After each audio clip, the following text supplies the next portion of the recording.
Budiman di seluruh Nusantara, bahkan dimanapun saudara berada. Jumpa lagi. Salam sejahtera, salam kebajikan, Om Swastiastu, Namo Buddhaya, salam salum. Semoga kita semua dalam keadaan sehat berkas paras, ayam-ayam tentrem, lancar rezekinya, tansah pinaringan sih wiloso, saking ngersaning Gusti ingkang Maha Agung.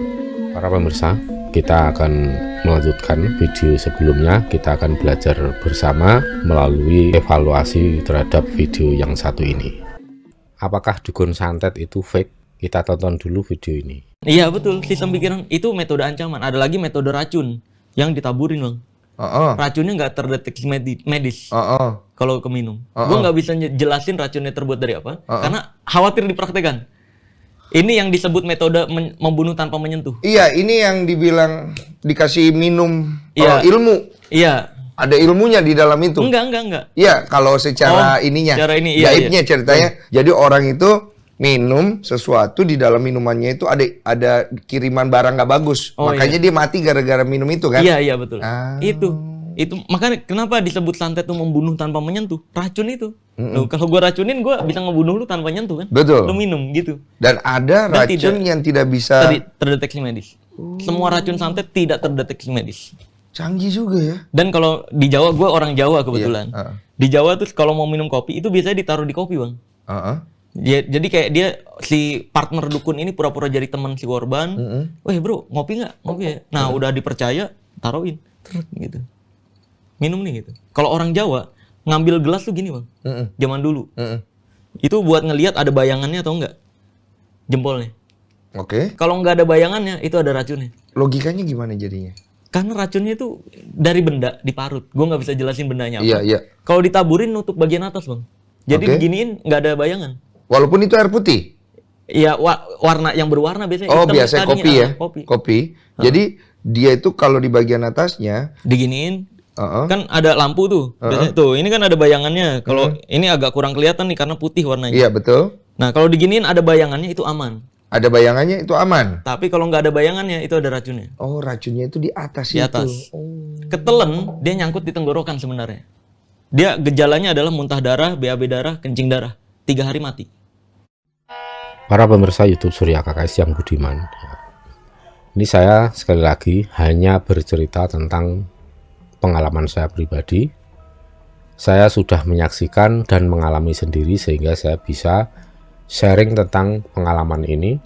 Dan apa yang saya sampaikan ini sangat berbeda dengan isi obrolan video yang barusan kita lihat. Jadi begini ya para pemirsa, kalau di dalam video tadi itu dikatakan itu membunuh tanpa menyentuh dengan cara trik-trik seperti itu ya, dengan cara meracuni target yang akan dihilangkan, itu sama saja itu merupakan satu cara konvensional, itu bukan dukun santet namanya itu kan. Sedangkan untuk dukun santet yang khusus untuk tukang mematikan orang dari jarak jauh, bahkan dari luar pulau, dan itu bisa menyaksikan, hanya bisa dipahami oleh orang-orang yang memang bisa melihat ke ranah dimensi yang lebih luas, terutama dimensi yang sifatnya metafisik. Tanpa adanya kemampuan seperti itu ya akhirnya informasi sangat minim, dan apa yang disaksikan hanya sebatas physically saja, dan itu sangat sempit pandangan seperti itu. Artinya kembali seperti analogi orang buta memegang gajah, hanya meraba bagian ekor tapi sudah menyimpulkan bahwa gajah itu sebenarnya ya hanya kecil, panjang, dan berambut. Itu jelas salah kaprah. Nah ini yang terjadi juga seperti itu. Sedangkan saya pribadi dalam kurun waktu 10 tahun terakhir ini, saya bersama istri pernah melindungi beberapa orang ya, karena memang saya lihat orang itu memang layak untuk dilindungi. Oleh sebab itu saya ya bersedia untuk melindungi. Saya jelas pilih-pilih untuk melindungi seseorang, apakah memang orang tersebut layak dilindungi atau tidak. Yang jelas saya tidak mau melindungi seorang penjahat. Nanti saya akan ikut ngunduh karma, maka itu saya hindari betul. Pernah ada satu keluarga menjadi target pembunuhan. Dan waktu itu kebetulan dia menyampaikan semua itu kepada saya saat bertemu dan minta saya melindungi, untuk bersedia untuk melindungi, dan akhirnya saya putuskan untuk melindungi dia. Nah pada saat kami mulai melindungi, artinya di situ ada yang namanya transaksi gaib. Jadi transaksional itu tidak hanya dilakukan secara fisik melalui ucapan mulut, melalui serah terima ucapan mulut, tetapi secara gaib kita ada cara khusus ya untuk mengkoneksi kita dengan orang yang kita lindungi. Jadi sepanjang waktu itu kita akan seperti memegang radar ya, memegang alat untuk memantau, seolah-olah seperti itu. Dan ketika kapanpun orang tersebut dalam keadaan yang sangat terancam dan bahaya sekali risikonya, kita akan terasa. Ketika kita sudah menembus gaib dalam transaksi gaib itu, yang terjadi semua orang-orang yang memusuhi dia dan ingin mencelakai dengan cara halus, dengan cara gaib, akhirnya semuanya mengarah ke kita, mengarah ke orang yang melindungi. Itu artinya sekaligus sebagai penanda bahwa kita memang sudah masuk ke medan perang. Karena medan perang itu bukan ada di dimensi fisik seperti yang diceritakan dalam video tadi. Itu masih dimensi fisik, tetapi sistem bekerjanya, tenung, santet dan segala macam itu sudah ada di medan pertempuran dimensi fisik ya. Jadi kalau saya analogikan seperti itu biar lebih mudah untuk memahami. Begitu kita nongol ke medan pertempuran di dimensi metafisik itu, ya sudah, semua serangan, semua orang yang ingin mencelakai dengan cara gaib, semua mengarah ke kita dan berhadapan dengan kita. Jadi begitu kita sanggup dan mengatakan ya, kita koneksi kabel secara metafisik, dan semua akan langsung mengarah ke kita, musuh-musuh orang tersebut yang kita lindungi. Kita harus siap. Karena kadangkala ternyata orang yang ingin mencelakai orang tersebut itu tidak hanya satu, melainkan banyak. Saya pernah pengalaman juga, kita dikeroyok 10 orang, bahkan lebih dari itu ya. Bahkan pernah juga banyak sekali, tapi saya tidak mau menyebutkan, nanti saya dianggap takabur ya. Pokoknya kita menghadapi musuh yang begitu banyak di luar dugaan. Tapi dengan sekuat tenaga, dengan semampu yang kami lakukan, akhirnya berhasil untuk meredam serangan itu dan bisa melindungi orang tersebut. Kemudian dari berbagai pengalaman selama ini, saya sampai bisa memetakan dari mana saja kalau diurutkan dari yang paling lemah sampai yang paling kuat. Bukan maksud untuk merendahkan atau meninggikan pihak-pihak tertentu, tapi hanya untuk informasi saja sebagai gambaran. Dan ini belum tentu benar 100% karena sifatnya juga belum tentu itu objektif, artinya peringkat kekuatan ini juga belum tentu objektif. Kan tergantung waktu itu siapa yang saya hadapi. Mungkin kebetulan yang saya hadapi memang kekuatannya tidak yang paling tinggi di daerah tersebut ya. Bisa saja di daerah tersebut ada yang lebih kuat tetapi tidak menjadi lawan. Ini menurut pengalaman saya saja. Waktu itu saat kami melindungi seseorang, pertama kali kita berhadapan itu dengan, ya saya sebut paranormal saja ya. Karena dukun itu kan tidak selalu negatif, bahkan artinya sangat positif ya. Paranormal pun demikian, tetapi kan itu istilah yang lebih umum ya, lebih tidak mengarah ke suku tertentu, tapi itu identitas yang sangat umum. Jadi yang saya hadapi waktu itu pertama kali adalah paranormal dari Sukabumi. Sukabumi bisa kita atasi, kemudian dari Banten. Jadi begitu caranya. Kalau orang itu kalau gigih untuk mencelakai atau menghabisi seseorang, kadang apalagi ditopang dengan dana yang cukup banyak ya. Jadi ketika orang yang akan mencelakai itu minta tolong ke paranormal dari Sukabumi ya, kemudian bisa kita redam, tidak berhenti di situ, masih berusaha lagi mencari orang yang lebih kuat. Nah dari situ saya tadinya menyangka ini sudah selesai gitu kan. Ternyata datang lagi, masih dari pihak yang sama, yaitu orang yang akan mencelakai orang yang kita lindungi itu. Namun kali ini paranormal yang kita hadapi dari Banten, dan dari Banten waktu itu cukup banyak dan berganti-ganti. Itu durasinya cukup lama, sampai berbulan-bulan, dan ada beberapa 1-2 yang cukup alot untuk ditundukkan, cukup alot. Dan saya tahu itu ada dari suatu daerah tempat peribadatan yang cukup tua, dan di situ digunakan sebagai basic atau basisnya untuk melakukan, untuk menerima orderan-orderan yang ya bisa untuk menghabisi seseorang atau untuk mencelakai seseorang, menghambat usaha orang ya, atau rival. Ada di suatu tempat sana di daerah Pandeglang. Kemudian dari situ bisa teratasi. Saya kira juga udah selesai. Ternyata enggak.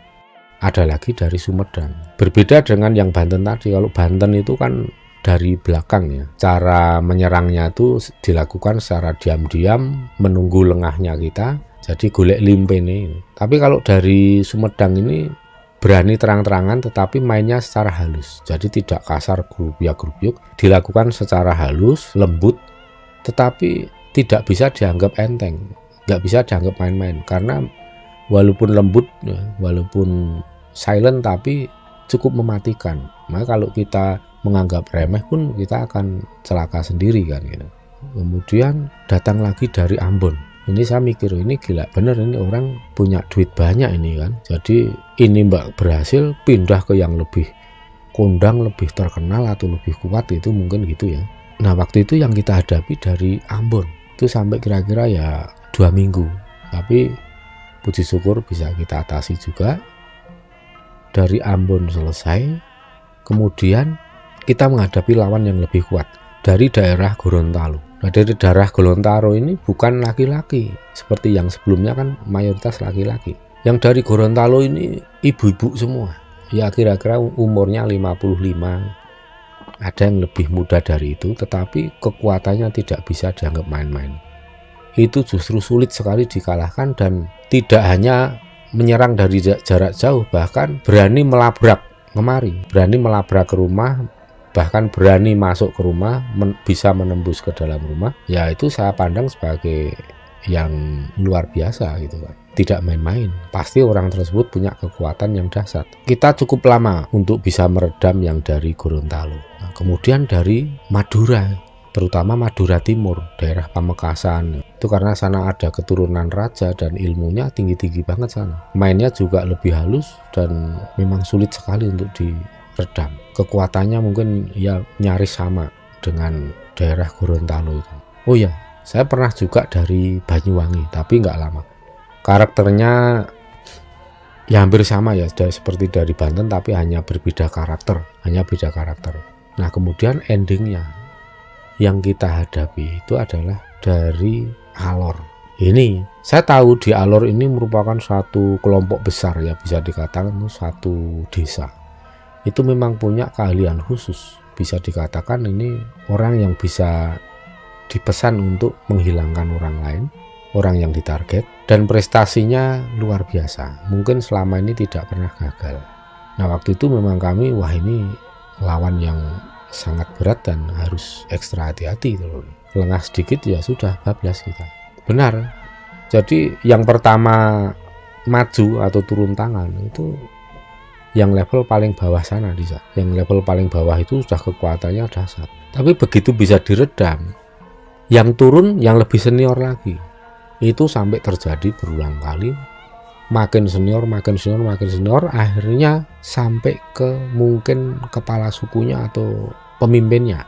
Dan saya coba untuk mencari informasi secara fisik maupun metafisik. Jadi kalau seseorang ingin minta tolong, baru mau ketemu orang tersebut, pemimpinnya ini, itu udah harus bayar 100 jutaan. Belum lagi kalau nanti memberikan order pekerjaan, memberikan pekerjaan untuk mencelakai orang atau untuk menghabisi seseorang, itu ada tarifnya sendiri dan itu jumlahnya miliaran, nggak main-main. Nah ini saya waktu itu dari Alor inilah yang paling lama, bisa sampai waktu itu rentang waktunya kita benturan itu ya ada mungkin 1 tahun. Ada di sini simbah-simbah yang Magersari yang ikut, yang sebatang kara ikut kami di sini juga menjadi salah satu korban.